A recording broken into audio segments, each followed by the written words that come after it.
નમસ્કાર વિદ્યાર્થી મિત્રો, ડેલ્ટા સ્કૂલના ઓનલાઈન એજ્યુકેશનમાં આપનું સ્વાગત છે। આજે આપણે જોવા જઈ ધોરણ 10 વિષય સોશિયલ સાયન્સની અંદર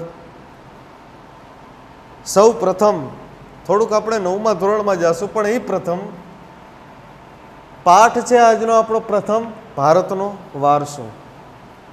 જો 9મા ધોરણનો સમાજ અને 10મા ધોરણનો સમાજ, તમે બધા 9મા ધોરણનો સમાજ સારી રીતે ભણેલા જ છો। એમાં અમુક નેગેટિવ પોઈન્ટ હતા, એ જે પાઠ્ય પુસ્તક છે એ, અને ધોરણ 10માનું જે સમાજનું પાઠ્ય પુસ્તક છે એ બેમાં ક્યાંક ક્યાંક પોઝિટિવ પોઈન્ટ હોય, ક્યાંક ક્યાંક નેગેટિવ પોઈન્ટ। હવે 9માનું સાવી જે આપણે ગયા વર્ષે ભણી ચૂક્યા હતા એમાં જોઈ તો 2-3 માથાકૂટું એવી હતી। એક ઇતિહાસની તારીખો ઉપર તારીખ યાદ રાખવી પડતી, બ્રિટિશરોનું ભારતમાં આગમન, કોણે પરવાનગી આપી, કઈ સાલમાં શું થયું, પ્લાસીનું યુદ્ધ, બક્સરનું યુદ્ધ, ચાજા લોચા હતા, વ્યક્તિના નામ અઢળક યાદ રાખવા પડતા, પ્રથમ વાઇસરોય, અંતિમ વાઇસરોય, ભારતના સ્વાતંત્ર્ય સેનાનીઓના નામ, એને કરેલા કામ, એને લખેલી બુકો, XY છે। સૌથી વધારે કંટાળો આવે એવા પાઠ હતા ધોરણ 9માની સમાજ વિદ્યાની હું વાત કરું। નૂતન વિશ્વની સામે ઉપસ્થિત થયેલા પ્રશ્નો, પ્રથમ વિશ્વયુદ્ધ, બીજા વિશ્વયુદ્ધના બાદના, તો આ પાઠ એવા હતા કે જેમાં આપણે ઇન્ટરેસ્ટ ઓછો જાગે। વિશ્વના શહેરોના નામ આપણે કીધું હતું કે ભાઈ બર્લિનની નાકાબંધી, ક્યુબાની કટોકટી, જર્મન ચમત્કાર, હંગેરી, બલ્ગેરિયા, આ બધા જે નામ છે, પીટર્સબર્ગ, લોહિયાળ રવિવાર, આ બધા નામ છે ને એ થોડાક આમ આપનો જે રસ જે છે સાવીની અંદર એને ડાઉન કરી નાખે। પણ 10માની સમાજમાં જોશો ને એટલે મસ્ત મજાનો એક ઇતિહાસને એક વ્યવસ્થિત રીતે કડીબદ્ધ રીતે લેવામાં આવ્યું, ક્યાંય કટકો નહીં। જો વારસો છે, શરૂઆતનો જ પાઠથી તમે લ્યો એટલે વારસો ચાલુ થાય, પછી વારસાના 2 પ્રકાર પડે, સાંસ્કૃતિક અને પ્રાકૃતિક, પછી 7 પાઠ સુધી જોયા રાખશો ને એટલે વારસો વારસો વારસો વારસો વારસા ઉપર જ છે, આખે આખો ઇતિહાસ વારસા ઉપર। એનો એક ફાયદો થાય કે શરૂઆતના જો તમને 1-2 પાઠ આવડી ગયા તો 7 પાઠ સુધી હું એમ કહું કે ક્યાંય વિચારવું જ ન પડે। શરૂઆત છે કે એક વારસાથી આપણે કંટાળવાનું છે, તો એના માટે એને ઇઝીથી યાદ રાખવા માટે શું કરવું, તો કે 2 વ્યાખ્યા છે ને પરફેક્શન માગે, એક વારસો અને એક સંસ્કૃતિ, આ 2 ભૂલાય નહીં ને। એટલે સાવીના ઇતિહાસ વિભાગના 7 પાઠની અંદર ક્યાંય કોઈને તકલીફ નહીં પડે, કોઈ બળજબરી નહીં કરવાની, કોઈ ધરાર, કોઈ માથાકૂટ નહીં કે દબાણપૂર્વક યાદ રાખવાનું, એવું કાંઈ નહીં। એક વખત મગજમાં આ વસ્તુ કન્ટેન્ટ ઘૂસી ગયું, લાઈફ ટાઈમ યાદ રહેશે। બહુ ઇન્ટરેસ્ટિંગ પાઠ, અને આનો બેનિફિટ એક એ છે કે તમે જે 8મા ધોરણનું સાવી ભણી ચૂક્યા ગયા નહીં આગલા વર્ષમાં, એમાં જે તમને યાદ હશે ને એનો સીધો બેનિફિટ આમાં મળશે। જેમ કે ઇન્ડસ વેલી સિવિલાઇઝેશન આપણે બધાય ભણી ચૂક્યા, સિંધુ ખીણની સંસ્કૃતિ, હડપ્પા, મોહેંજો-દડો, લોથલ, ધોળાવીરા। હવે એના વિશે હું એમ કહું કે ભાઈ બધાય 5-5 મિનિટ બોલો તો તમે બધા બોલી શકશો આરામથી, કારણ કે તમને ખબર છે કે મોરી એટલે શું, મોહેંજો-દડોના રસ્તા કેવા હતા, કાટખૂણે મળતા હતા, એની દિશા કેમ હતી, બરાબર ને, રાત્રિ માટે દીવાબત્તીની વ્યવસ્થાઓ કેવી રીતના હતી, ખોદકામ દરમિયાન શું મળ્યું, એ બધી આપણે ખબર, કારણ કે 7મા 8મામાં આપણે આવું કંઈક ભણી ચૂક્યા, એ પૂર્વ જ્ઞાન આ પાઠોમાં કામ આવશે। ઇઝી થઈ ગયો, આપણો 50% રસ્તો નીકળી ગયો। ઓકે, પાઠમાં આપણે જોઈ બહુ મસ્ત મજાના પાઠ છે. 7 પાઠ એવા છે નોલેજથી ભરપૂર, અને 7 પાઠ ખાલી પરીક્ષા માટે યાદ રાખવાના નથી, કાયમી માટે યાદ રહેશે. આજથી હું એમ કહું કે 10-15 વર્ષ પછી કોઈ પૂછશે ને કે ભાઈ સુશ્રુત સંહિતા વિશે તમે 5 વાક્ય બોલો, એટલે તમે ધડ કરતા રાત્રે 2:30 વાગે ઊંઘમાંથી બોલી શકો. કે ભાઈ શાલિભદ્ર વિશે તમે 5 વાક્ય બોલો, કે વારાણસી, કાશી કે નાલંદા વિદ્યાપીઠ ઉપર તમે 10 વાક્ય બોલો, તમે બોલી શકશો. શું લેવાનું? કારણ કે એપ્લાયેબલ નોલેજ છે, બિનજરૂરી કોઈ વસ્તુ નથી, મજા આવે એવા પાઠ છે. તો જોઈ શરૂઆત કરી ભારતનો વારસો. વારસા માટે એક અંગ્રેજી શબ્દ છે હેરિટેજ. બહુ મસ્ત મજાનો છે શબ્દ હેરિટેજ. આપણે જોયું હશે કે આવા કેટલાય સ્થળોની આપણે મુલાકાતે લીધી હશે. ખાસ કરીને આપણે ભારતમાં તો પછી વાત કરીએ, પહેલાં ગુજરાતમાં. તો ગુજરાતમાં તમને પૂછે કે ભાઈ હેરિટેજના સ્થળો ક્યાં ક્યાં? અત્યંત પ્રાચીન હોય, એમાં કંઈક ખાસ આગવી વિશેષતા હોય એવા સ્થળને યુનેસ્કો વર્લ્ડ હેરિટેજ સાઇટ તરીકે જાહેર કરે. ખાસ જોજો. એક MCQ આપણો અહીંયા તૈયાર થઈ ગયો વિદ્યાર્થી મિત્રો. જરૂર પડે તો નોટબુક અને પેન સાથે રાખજો, જેથી કરીને અગત્યની બાબત નોટ કરવાની મજા આવે, અથવા પાઠ્યપુસ્તકમાં જરૂર પડે ત્યાં અંડરલાઇન કરતા જજો. એટલે આપણો એક પ્રશ્ન જે 1 માર્કવાળા ક્વેશ્ચન છે MCQ બેઝના, 1 liner question automatic solve થતા જાય. એટલે એમાં બહુ આપણે કંઈ મહેનત કરવી પડે નહીં, હાઈલાઇટ થઈ જાય. એટલે ફરીથી આપણે જ્યારે રિવિઝન કરતા હોય ત્યારે અંડરલાઇન કરેલી બાબતો સીધી જ આપણે જોવાની થાય. જોકે 1 લાઇનરવાળા બહુ માથા કૂટાઈ નહીં કરાવે, મજા આવે એવા છે. વાત કરતા હતા વર્લ્ડ હેરિટેજ સાઇટ ઉપર. તો આપણે ખબર છે કે ગુજરાતનો સશક્ત સુલતાન મોહમ્મદ બેગડો.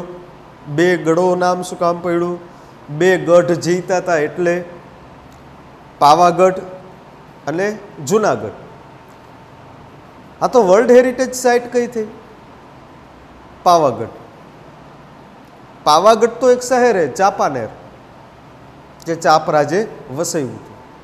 તો એમાં એ શહેરમાં વર્લ્ડ હેરિટેજ સાઇટ તરીકે જોવા જેવું શું?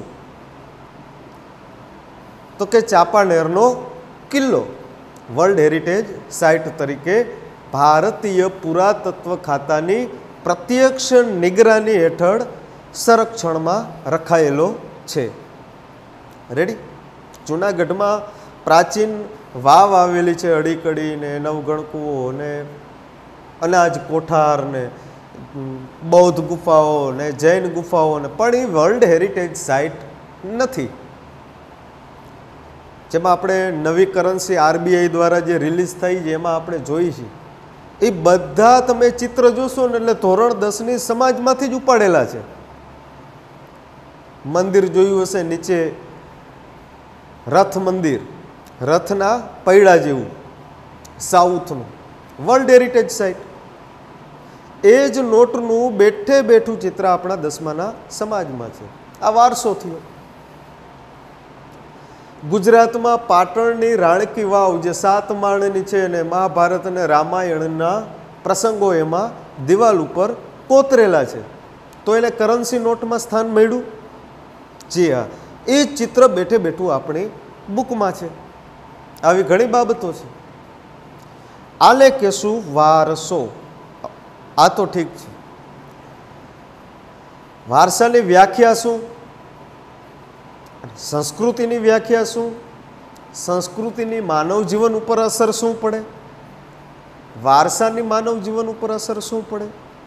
આ સમજવું બહુ અગત્યનું છે. પણ એક ઇન્ટરેસ્ટિંગ બાબત એ છે કે પાઠની શરૂઆત થાય ને ધોરણ 10માના સમાજની, એની પહેલી જ લીટી, પહેલો જ MCQ નીકળશે. મસ્ત મજાનો છે, અંડરલાઈન ખેંચતા જજો. પહેલી જ, હજી આપની પાઠની પૂર્વ ભૂમિકા, જ્યાં પ્રસ્તાવના ઇન્ટ્રોડક્શન થાય એ પાઠ વિશેનું, ત્યાં જ બંધાઈ જાય. પહેલી જ લીટી છે કે ભારત પ્રાચીન સંસ્કૃતિ ધરાવતો દેશ છે. જુઓ, પાઠનું નામ છે વારસો, પણ પાઠનું હેન્ડલ ક્યાં લાગ્યું? ભારત વિવિધ સંસ્કૃતિ ધરાવતો દેશ છે. હવે વારસાની અંદર સંસ્કૃતિ આવી ગઈ. હવે વારસા માટે તો અંગ્રેજી શબ્દ આપણે જોયો કે હેરિટેજ છે, સંસ્કૃતિ માટે કલ્ચર છે. મતલબ કે આપણે વારસો અને સંસ્કૃતિ બેયને હારે લઈને જ આગળ પાઠમાં હાલવું પડશે. જો ખાલી વારસા ઉપર ધ્યાન દેશું તો સંસ્કૃતિ ભૂલાઈ જશે. જો સંસ્કૃતિ જોશું તો વારસાને ન્યાય અપાવી નહીં શકે. બે શબ્દો હારે હારે જોવા પડશે. ઓકે, હવે અંડરલાઇનની શરૂઆત કરજો. ભારતના પ્રાચીન ગ્રંથ વિષ્ણુ પુરાણમાં ભારત વિશે ચર્ચા છે. નીચે એક સંસ્કૃત ભાષાનો શ્લોક પણ આપેલો છે, બહુ સરસ. હવે આમાં અંડરલાઇન શું કામે કરવી? આપણે પહેલા જ સેન્ટેન્સની અંદર, હજી તો પાઠની વિષયની શરૂઆત થાય છે ત્યાં જ એક MCQ નીકળો કયો આપણા ધ્યાનમાં હશે જ. કદાચ પૂછે કે ભારતની સંસ્કૃતિની ઓળખ ભારતના કયા પ્રાચીન ગ્રંથની અંદર કરવામાં આવી? આવો 1 માર્કનો વન લાઇનર ક્વેશ્ચન હશે. હવે આપણે તો આવું કંઈ જોયું ન એટલે સીધા હલવાઈ જાય. તો એના માટે શું કરવાનું? અંડરલાઇન ખેંચતી રહેવાની. જરૂર પડે તો એક બુકના પેજની અંદર, એક જે બુકના પેજની અંદર ડાબી સાઈડ હાંસિયો હોય એની જગ્યાએ એક જમણી સાઈડ હાંસિયો લઈ લો. આ સાઈડ મતલબ કે ડાબી સાઈડ હાંસિયો જે બુકમાં પ્રિન્ટ છે એ સાઈડ ક્વેશ્ચન લખતા જાઓ, સામે એક જ શબ્દમાં જવાબ લખતા જાઓ. આનો ફાયદો શું થશે ખબર છે? જ્યારે 6 માસિક, વીકલી ટેસ્ટ, 9 માસિક કે બોર્ડની પરીક્ષામાં જ્યારે રિવિઝન કરવાનો ટાઈમ ઓછો હશે ને, ત્યારે આ લખાયેલું જે તમે છે ને આરામથી 1 મિનિટમાં 100 પ્રશ્ન વાંચી શકશો. કાયો કા ભેગા હાથ રાખતા જાઓ. તમારે કોઈને સાથી વિદ્યાર્થીને પૂછવું નહીં પડે કે ભાઈ તું મને પ્રશ્ન પૂછાવ અને હું જવાબ આપું.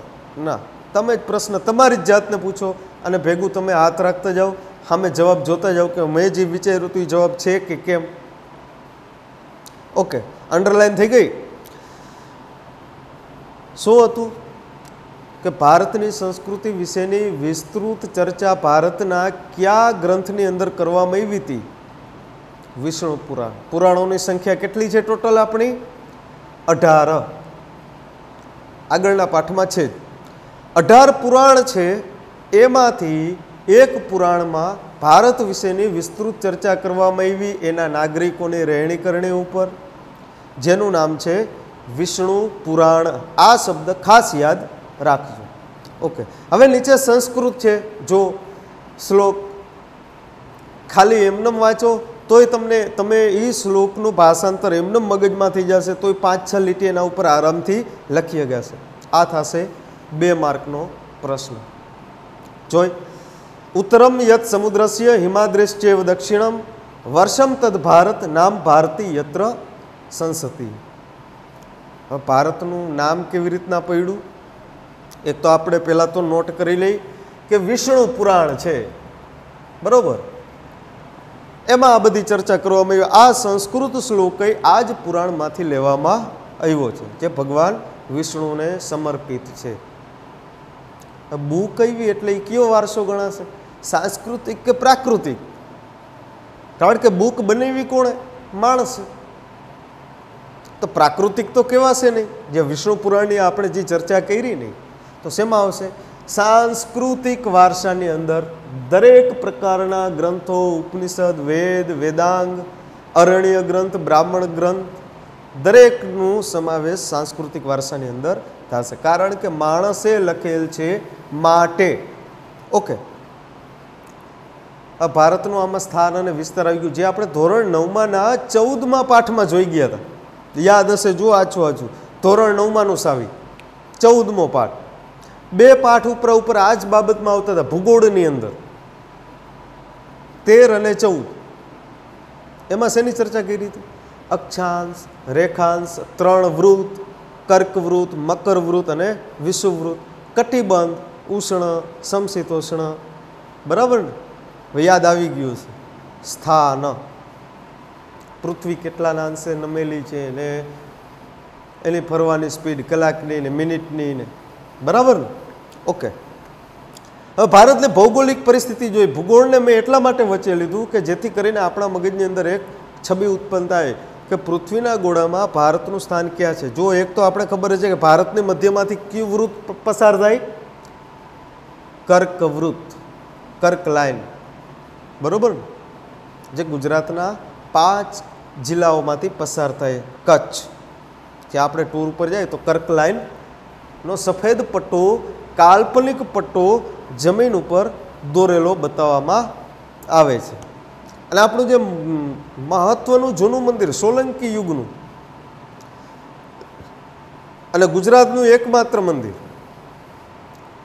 સૂર્ય મંદિર મોઢેરા, એ એક્ઝેક્ટ ભીમદેવ સોલંકીએ ક્યાં બનાવ્યું? કર્ક લાઈનની ઉપર. વિચાર કરો એ સમયમાં કેવડું બધું નોલેજ હશે. એને ખબર કઈ રીતના પડી? કોઈ જાતનું ક્યાંય એ સમયે નહીં વિજ્ઞાન નહીં ટેકનોલોજી, તો ખબર કેમ પડી એને કે અહીંયા આ વૃત્ત આવેલું છે? 2 અક્ષાંશ વચ્ચેનો સમયગાળો આપણે ખબર છે, એને પસાર થતાં લાગતા સમયની આપણે ખબર છે, જે 9મા ધોરણમાં શીખી ગયા, એટલે એના ઉપર વધારે ચર્ચા આપણે નથી કરી. ઓકે, સંસ્કૃત ઉપર ફરીથી જરાક નજર. ઉત્તરસ્ય યત સમુદ્રસ્ય હિમાદ્રિશ્ચ દક્ષિણમ. ભારતની ઉત્તર બાજુ શું, દક્ષિણ બાજુ શું? જો ભારત છે એ વિશ્વનો સૌથી મોટામાં મોટો દ્વીપકલ્પ છે. ખાસ જોજો, ભૂલાય નહીં, દ્વીપકલ્પ. દ્વીપ નહીં, દ્વીપ કોને કહેવાય? ટાપુ, કે જેને ચારે બાજુ સમુદ્ર હોય અને વચમાં જે ટાપુ હોય, જેમ કે શ્રીલંકા, જેને આપણે દ્વીપ કહીએ, આઈલેન્ડ, દ્વીપ, અંદમાન નિકોબાર, જે આપણા ટાપુ સમૂહો છે ને, જેને સુભાષચંદ્ર બોઝે નામ આપ્યા હતા, જે 9મા ધોરણમાં આપણે શીખ્યા છીએ. ઓકે, પણ ભારત મોટામાં મોટો દ્વીપકલ્પ છે. દ્વીપકલ્પ કોને કહેવાય? તો કે જેની 3 બાજુ સમુદ્ર હોય, 3 બાજુ સમુદ્ર અને એક બાજુ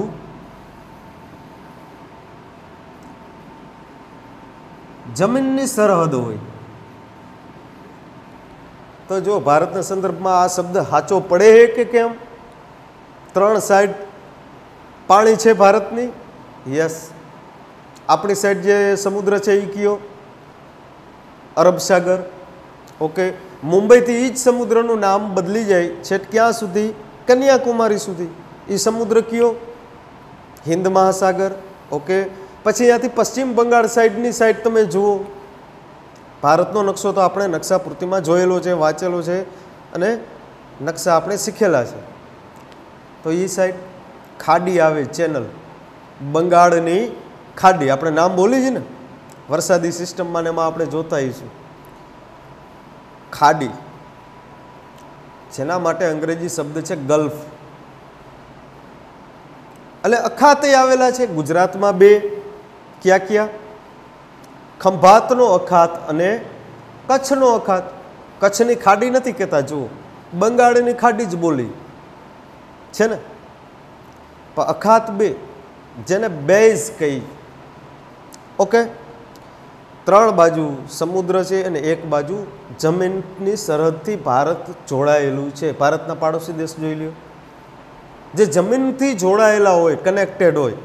ક્યાં? આપણી સાઈડથી જ શરૂઆત કરતા જાઓ. અફઘાનિસ્તાન, પાકિસ્તાન છે, ચાઇના, ભૂટાન, નેપાળ, જમીનની સરહદથી જોડાયેલા છે. અને બધા એક જ સાઈડ છે કે નહીં? છે ને. ઉત્તરથી લઈને ચાલુ કરો છે ઈશાન કોણ સુધી, એક સાઈડ થઈ. ઓકે, તો ભારત વિશ્વનો સૌથી મોટામાં મોટો દ્વીપકલ્પ છે એવું સાબિત થઈ શકે છે. ઓકે, અને એ જ સાઈડ સૌથી મોટામાં મોટી દિવાલ એવી, આપણો સૌથી મોટામાં મોટો વગર પગાર લેતો એક સૈનિક ઊભો છે. કયો? હિમાલય. જેના કારણે ભારતની 3 ઋતુ બેલેન્સમાં છે. જો ભારત વિશ્વનો એકમાત્ર એક દેશ એવો છે કે જ્યાં બધી ઋતુઓ સમાંતર છે. બધાય 4 માસ, ચોમાસું 4 માસ, ઉનાળો 4 માસ, શિયાળો 4 માસ. પણ એક ચોથી ઋતુ નીકળી, પાછા ફરતા નૈઋત્યના મોસમી પવનોની ઋતુ હતું ને. પણ મેઇન ઋતુ આપણી 3 અને બધાનો સમયગાળો સમાન. તો એના માટે મોટો રોલ કોનો? હિમાલય. ઓકે, હિમાલયની આગળ પણ એક વાત આવે છે આજ પાઠની અંદર, જોશું. હવે ભારતનું નામ ભારત શું લેવાને પડ્યું? બહુ ઇન્ટરેસ્ટિંગ વિષય છે. ભારત નામ શું કામ પડ્યું? કોઈ એમ કહે કે ભરત રાજાના નામ ઉપરથી પડ્યું. ભરત રાજા બે થયા. મહાભારત ભરત રાજા ઉપર, શકુંતલા અને ભરતની વાર્તા આપણે સાંભળેલી છે. બીજું કે રામના ભાઈ ભરત ઉપર, તક્ષશિલા વિદ્યાપીઠમાં આવશે આગળ. પણ ખરેખર ઇતિહાસકારોનું માનીએ તો ભારત નામ ભરત ભરણ પોષણ કરવા ઉપરથી પડ્યું, કે જે દેશ આખા વિશ્વનું ભરણ પોષણ કરી શકે છે એટલે નામ પડ્યું ભારત. ભારતના આ નામ તો નવું થયું, ઠીક છે. એ સિવાયના જૂના નામ ઉપર જરાક ચર્ચા કરી લઈ તો હિન્દુસ્તાન, હિન્દુઓનો નિવાસના કારણે. હવે હિન્દુ શું છે? ઇન્ડસ વેલી સિવિલાઇઝેશન, સિંધુ નદીના જે બાજુમાં જેટલા રહેતા હતા એના આધારે નામ પડ્યું. સિંધુ ઉપરથી અંગ્રેજો અપભ્રંશ કરતા ગયા, સિંધુ ઉપરથી થતું ગયું હિન્દુ. ઇન્ડસ વેલી, ઇન્ડસ નદી અને ઇન્ડસ નદીના આધારે જ નામ પડ્યું ઇન્ડિયા. આવા બીજા દેશોના નામ છે Indonesia, West Indies. Okay, ready. ભારતનું નામકરણ થવા પાછળનું કારણ હવે આપણે જોતા હોઈશું કે બ્રાહ્મણો કોઈ યજ્ઞ પૂજાપાઠ કરાવે ત્યારે સંકલ્પ લેવડાવે. સંકલ્પ લેવડાવે ત્યારે એક જબરજસ્ત લાઈન એ લોકો બોલતા હોય, ભારત ખંડે, જંબુદ્વીપે, આર્યાવર્તે.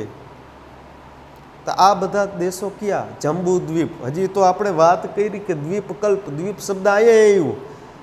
જંબુદ્વીપ, આર્યાવર્ત, જ્યાં આર્યનું આવર્તન હતું, આર્યો જ્યાં વિચરણ કરતા હતા એ દેશ એટલે આર્યાવર્ત.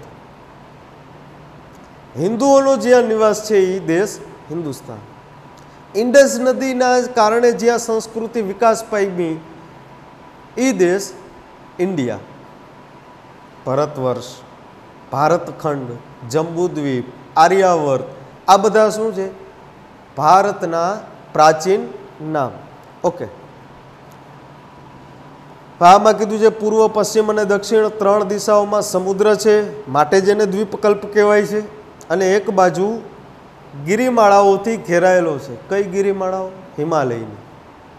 એટલે જમીની સરહદ આવી ગઈ ને તો દ્વીપકલ્પ છે. Okay, ready.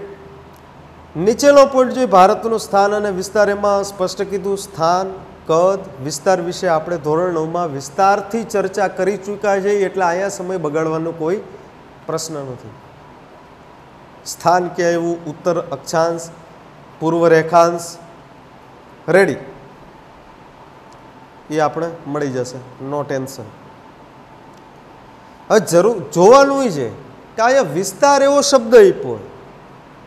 વિસ્તાર શબ્દ આપ્યો એટલે એક MCQ એ નીકળે જે જૂનો અને જાણીતો હોય. કયો? કે વિસ્તારની દ્રષ્ટિએ ભારતનું સ્થાન કેટલામું? 7મું. વસ્તીની દ્રષ્ટિએ ભારતનું સ્થાન કેટલામું? 2. MCQ કદાચ નીકળી શકે આમાંથી. ઓકે, એટલે જ કીધું ભારત વિસ્તારની દ્રષ્ટિએ વિશ્વમાં 7મા ક્રમે અને વસ્તીની દ્રષ્ટિએ 2જા ક્રમે. રેડી. નીચેનો પોઈન્ટ બહુ મસ્ત મજાનો, થોડોક લાંબો પોઈન્ટ છે, પણ આયા સુધીનું હું આશા રાખું છું આરામથી સમજાઈ ગયું હશે. પહેલાં તો વારસો, હેરિટેજ સાઇટ ઉપર આપણે થોડીક ચર્ચા કરી હતી, દ્વીપકલ્પ ઉપર આપણે ચર્ચા કરી, થોડુંક 9મા ધોરણ વિશે બેકમાં જઈ અને એનું અનુસંધાન કર્યું, જેથી આપણે આ પાઠને સમજવામાં સરળતા રહે. પછી ભૌગોલિક દ્રષ્ટિએ ભારતનું સ્થાન, કદ અને વિસ્તાર એ ભાઈ આપણે જોયું. એટલે અહીંયા જે પાઠની પૂર્વ ભૂમિકા બંધાય, જો આટલું મગજમાં ઉતરી જાય તો આગળનો પાઠ સમજવો સરળ પડશે. આશા રાખું છું અહીંયા સુધીનું આપ સૌને સારી રીતે સમજાયું હશે.